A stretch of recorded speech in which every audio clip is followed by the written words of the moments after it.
Centi means 1/100th of the base unit. Centi is a prefix that tells you to divide something into 100 equal parts. So if you have a meter with the centi prefix, you get a centimeter, which is 1/100th of a meter. Think of a chocolate bar split into 100 tiny squares, and you take one square. That one square is 1 centi part of the whole bar.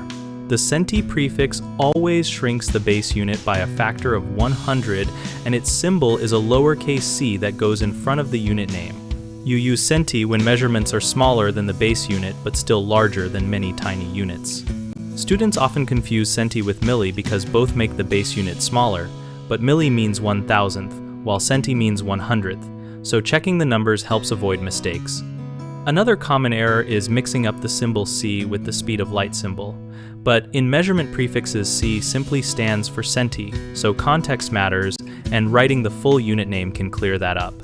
Some learners assume centi always applies to length, but it can apply to any base unit like gram or liter, so remember the prefix modifies the unit it attaches to. For more videos and resources on prefixes and measurements, visit www.gumballdegree.com.